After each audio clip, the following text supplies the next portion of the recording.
여러분 안녕하십니까? 북두칠성입니다. 오늘 용산구청에서 용산전자상가에 대한 지구단위 계획 공람을 이제 시작을 했습니다.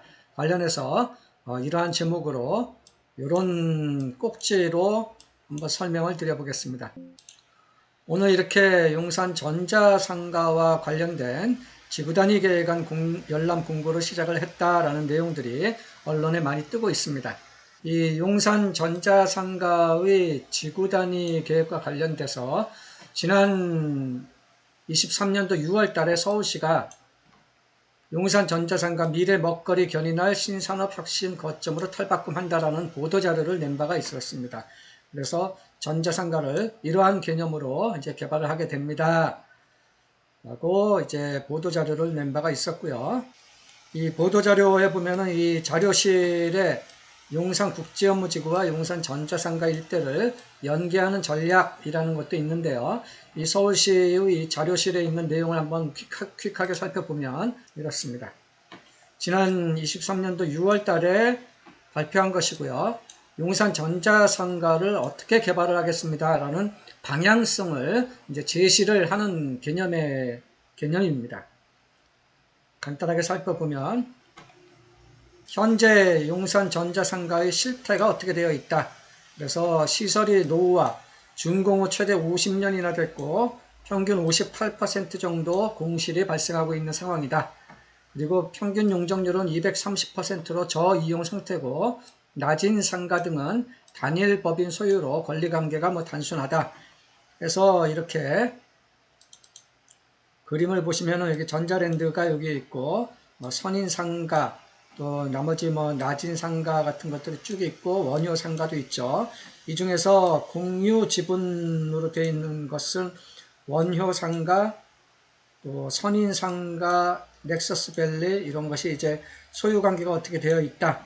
그리고 낮은 상가라든가 전자랜드는 이렇게 개인 소유로 소유권이 이렇게 되어 있다라고 이제 설명이 되고 있고 이런 그림을 한번 나중에 살펴보시면 좋을 것 같아요. 용산전자상가와 용산정비창 이것을 이제 일자리 및 주택 공급을 연계하고 녹지 및 보행 네트워크를 연계시킨다라는 연계 전략이 있고요.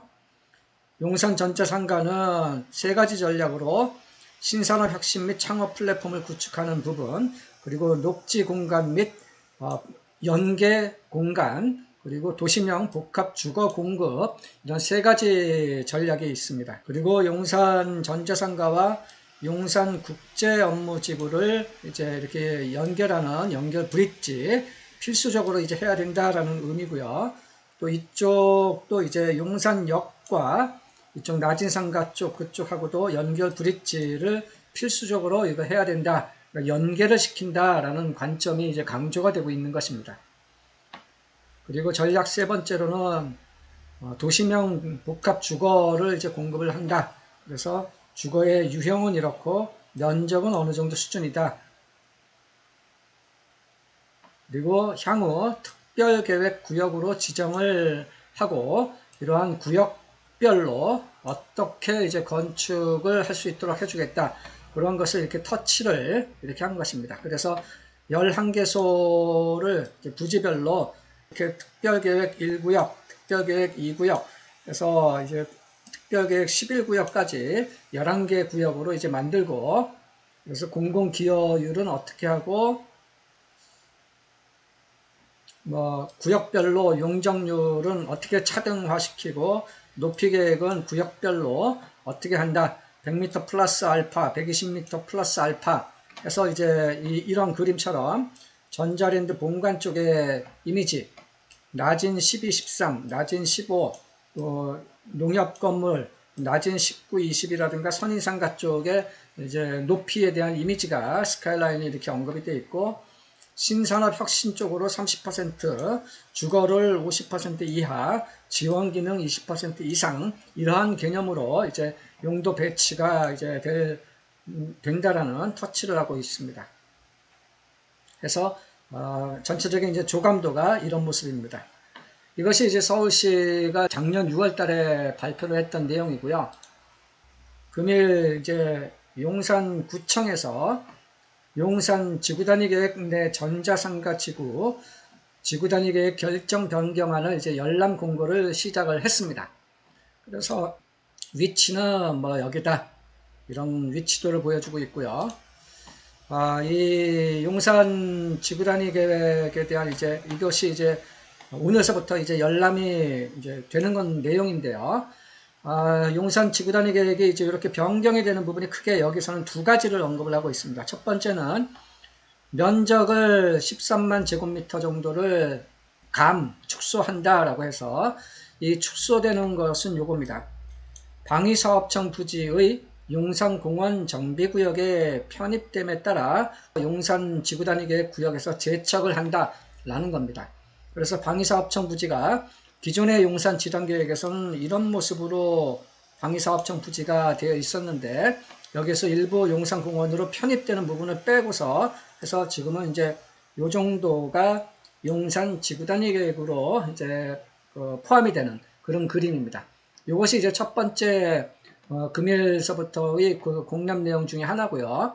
나머지는 이제 전부 다 용산 전자상가에 대한 지단계획 내용입니다. 용도지구, 도시계획시설 이런 건 넘어가고요.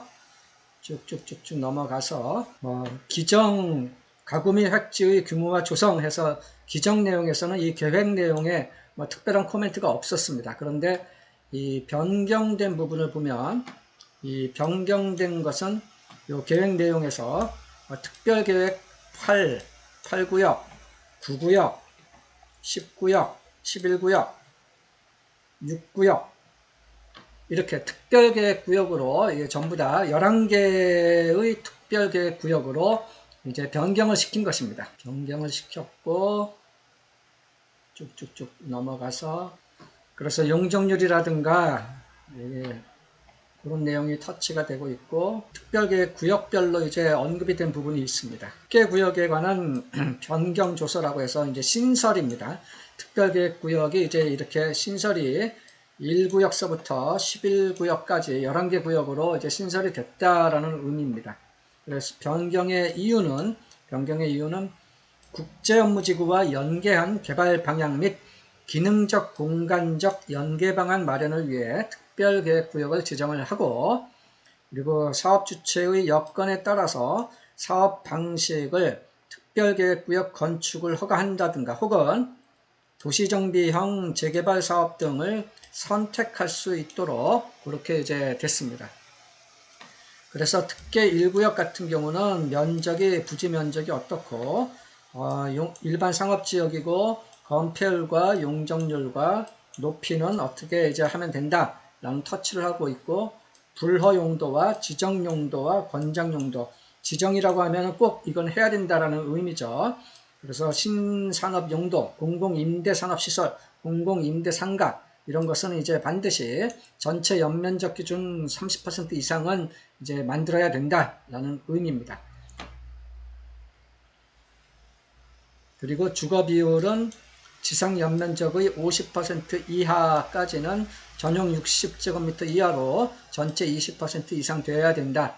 이런 것이 이제 특계 1구역이고요. 특계 2구역서부터 11구역까지 전부 다 동일한 개념에서 쭉 이제 설명이 되고 있는 것입니다.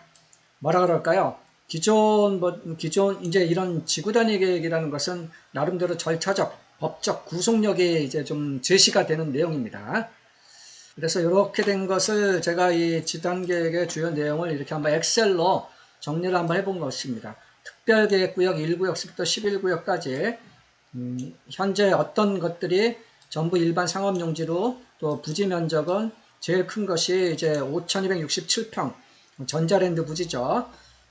이렇게 11개 구역별로 건폐율과 용적률을 이제 기준 용적률, 허용 용적률, 상한 용적률로 해서 이렇게 제시가 되고 있고 최고 높이는 100m 플러스 알파냐 혹은 120m 플러스 알파냐 이렇게 이제 정의를 하고 있고 그리고 구역별로 개발 방향을 비슷한 관점에서 이렇게 언급을 해놓고 있습니다. 그 중에서 이제 이 특계 1구역 쪽은 이렇게 특별계획 2구역과 공중보행 데크를 꼭 설치를 해야 된다는 얘기고요.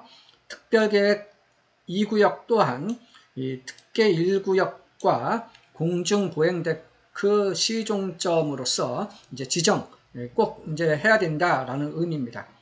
기타 이제 여기에 뭐 공공기여율이 몇 %고 뭐 그런 것이 이제 언급이 됐는데 뭐 기여율만 좀 차이가 있지. 그 옆에 주거비율은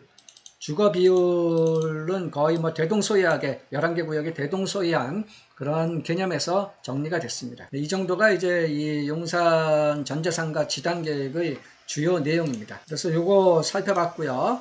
또 서울시가 발표했던 용산국제업무지구와 용산전자상가 연계 전략에 대한 내용 살펴봤고, 바로 조금 전에 용산전자상가의 지단계획 공람의 주요 내용도 이 내용까지 살펴봤습니다. 요약을 한번 해보면은요, 용산 지구단위 계획을 통해서 이제는 용산 전자상가 지단 계획이 이제 청사진 수준에서 구속력이 있는 단계로 진입을 이제 하게 됩니다. 그리고 용산 국제업무지구의 퍼즐이 완성되는 단계로 진입하는 의미가 있겠고요. 용산 국제업무지구 개발계획에 대한 발표도 초읽기 상태로 지금 접어들었습니다. 뭐 오늘 내일 뭐 아주 금명간 이제 서울시에서 발표를 하리라 예상을 합니다. 그리고 용산 전자상가, 용산 국제업무지구 뿐만이 아니라 이 한강로 쪽에 있는 정비청 전면구역들도 용산 국제업무지구와 연계한 개발 전략이 이제 좀 만들어지게 될 것입니다. 개발 계획이 언제 이렇게 구체적으로 발표가 될지까지는 모르겠지만 뭐 금명간 이렇게 멀지 않은 장래에 발표되리라 예상되고요. 서울 한복판의 대규모 가용용지 개발 확장은 용산공원과 더불어서 활용 정점을 이제 찍게 되리라 이렇게 보여집니다. 네, 오늘은 이렇게 용산 전자상가 지구단위 계획에 대한 공람과 관련된 주요 내용을 간단히 살펴봤습니다. 이상 부동산 재테크 고급 정보를 얘기해주는 북두칠성이었습니다. 감사합니다.